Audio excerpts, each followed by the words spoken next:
Hey guys, just a quick video for Eric Quinn. So Eric Quinn, as promised, I haven't forgotten the Pitts video. Congratulations again on winning the Pitts. Anyone that's watching, go and check out Dave's RC. Now Eric Quinn just won this Eflite 850 Pitts from a Dave's RC giveaway. Now Dave's great with his giveaways. You know, all he asks is that you go be part of the channel, you know, interact, chat, you know, just be part of the group, and this sort of stuff's up for offer for you guys. And as Eric Quinn's just found out, he's just bagged himself a beautiful little biplane. So Eric, when you get this, don't be put off by the size of it. It's only a little model. It is only a little model, but it is really solid. I mean, the foam is really dense. You can't even squeeze it. It's that dense. It's expensive. Now, I know you've won yours in the giveaway, but I paid top dollar for this when it was first released, and it's expensive. Hold on, let's let the dog out. By the way, the dog's name's Dave as well. So yeah, Eric's just won this in the giveaway. So don't be fooled, mate. This is a full-on aerobatic piece. It is awesome. Now, I've had a bit of flight experience with a lot of different types of models, and this it really makes you sit back in awe. You know, it really. And it's easy to fly.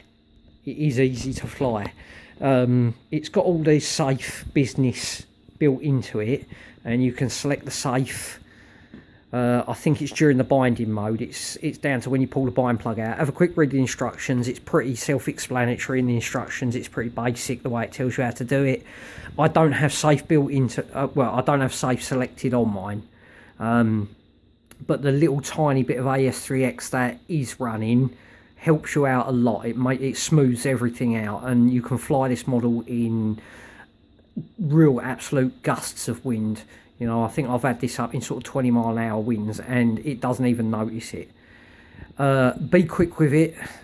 You know, watch it. Remember what you do with it when you're flying it about, and you can't go wrong. I found the colour scheme on it. I did want to change it, and I was going to put the sort of the 1990s aerobatic Pitts scheme on it, like the I'm trying to think now. There was a fuel company that advertised on one of them. I can't think what it was now, but I was going to change the scheme, and I've decided not to, because this sunburst is very, very easy to see in flight when the top surface is pointing at you, and then underneath we've got stripes. And it is very, very easy to orientate. I haven't changed it because it catches your eye so quick and easy. It just helps you out so much. And like I say, if you put this thing on high rates, as recommended by the manual, you'll be amazed. It's ridiculous what it will do. And I've only still got it on 3S. You can go up to 4-cell with it, and it's a bit of a demon on 4-cell. But sort of the performance it gives just on a 22 3S is enough for me. Hold on, let's let the dog back in. Good boy, Dave. Yes, hello. Sunshine, good boy. Right, anyway, back to the Pitts. So anyway, I'll stop babbling, Eric.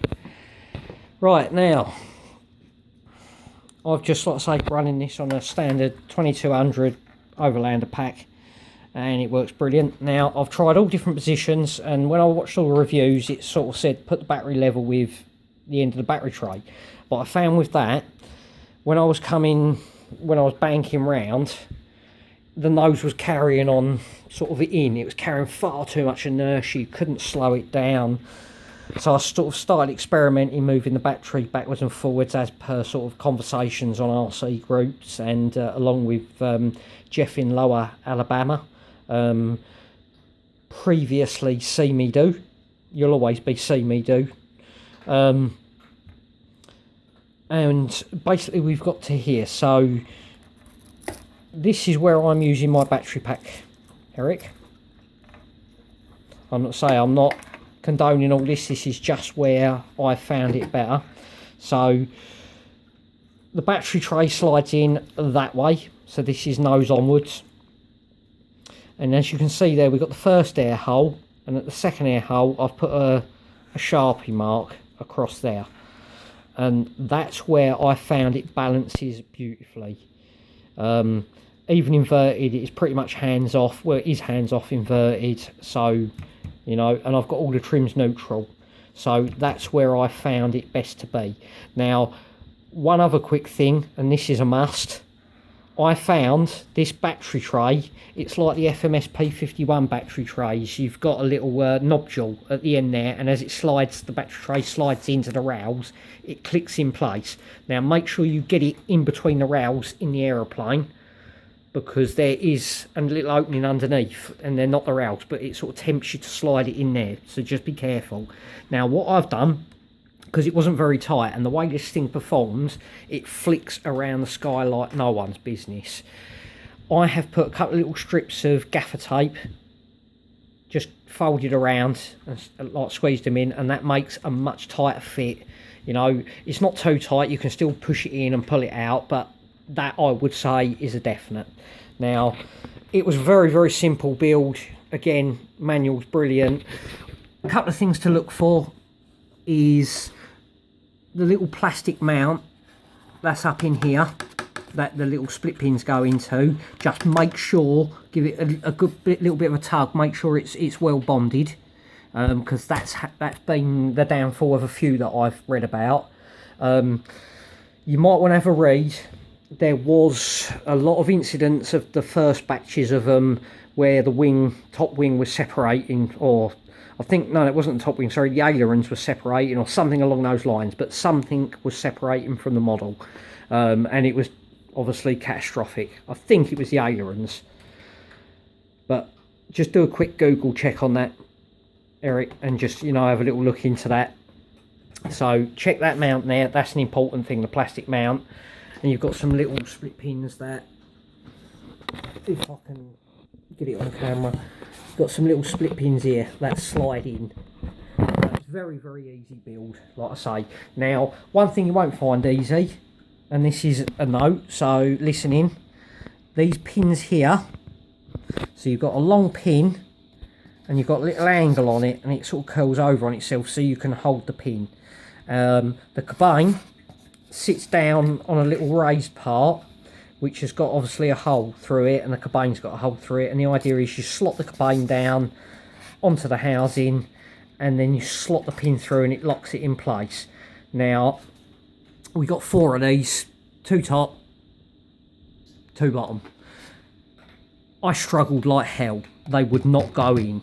Now, Jeff in Lower Alabama, formerly See Me Do, gave me a bit of advice on this, because he had this model sort of, I suppose, a week before I had it, on how to install these pins, because you will pull your hair out, mate, with installing these pins. You'll be crushing foam and all sorts, and yeah.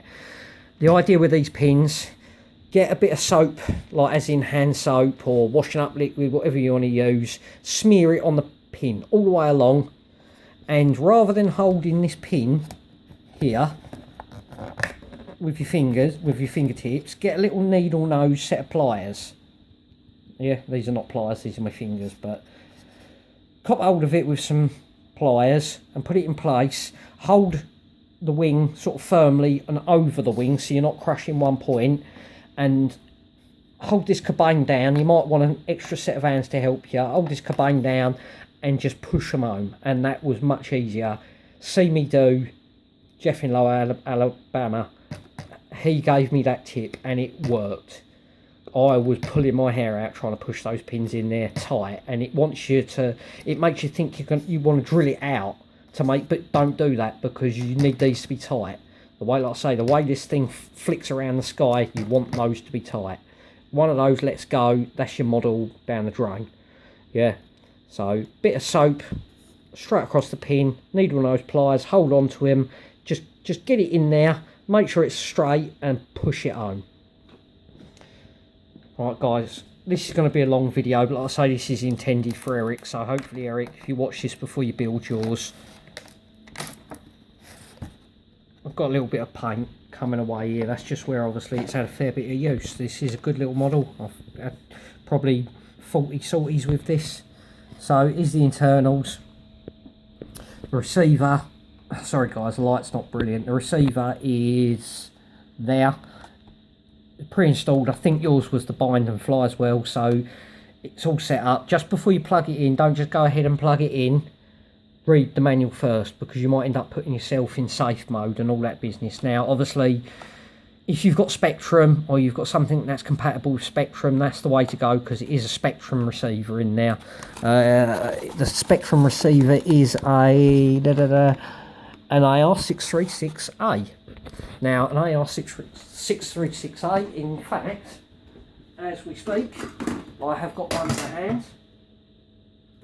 Same one to hand and one well behind my hand. Here we go. So we've got one to hand. So this is what is in the model. Now this, you plug into your phone. You've got a lead. You can get a lead and you plug this into your phone somehow. I think you plug it in through one of the plugs, the data plug. And you plug it in your mobile device and you download an app and you can completely set up all the AS3X. But as it goes, my recommendations, I only fly this really on low rates, and with the standard setup, it is fantastic. It's fantastic. Tailplane's very, very simple to put in place. Again, I think the build sort of probably took about half an hour, if that, and that was, you know, going over and checking everything.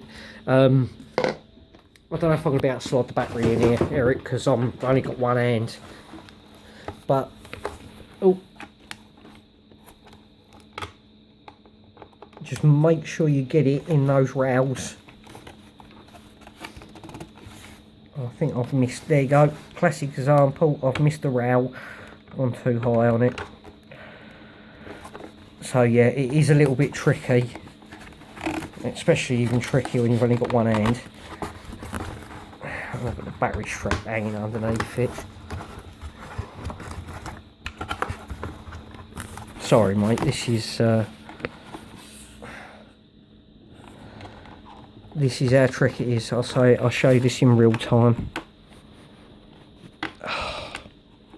There we go. Okay, so we're going to slide that on. Let's change hands with the camera. And with those bits of gaff tape, it does lock in a lot better. I can't do this with one hand.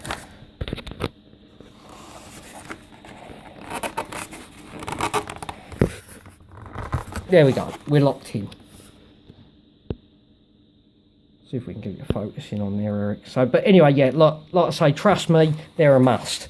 Battery tray's a good little battery tray. It's it is easy to pull in and out, and it is just like the FMS ones. Right, I'm not going to go much further, but just as a quick thing, like, check out the gear. It's all still square as it should be. Tail wheel completely square straight, and I've had quite a few flights, and it's not the easiest of aeroplanes to land. Hello. We got a phone call coming through. That is Dan the engineer. Probably seeing how I'm getting on with my drag and repeat build. But anyway, yeah, so I'll stop babbling on. There she is. It is a great model, mate. I'll give this model easy 10 out of 10. Honestly, you fly it and you instantly become a display pilot without knowing it. Just keep yourself a bit of altitude, you know, when you're practicing with it, because it does react. It does react, but it safely reacts. Anyway, guys, we're running on now like for 14 and a half minutes. This is specifically for Eric, so I hope it's helped, Eric. Any questions at all, mate, just come back to this video, message me on this video, and I'll get back to you as soon as possible to help you get set up and hopefully get you successfully flying. Right. Cheers, Eric. Congratulations, and thank you very much, Dave's RC, for making this happen for Eric. Everyone, go and check out Eric Quinn's video for his footage. I'm sure he'll put some up, and definitely go and check out Dave's RC. You can't miss Dave. Thanks for watching, guys.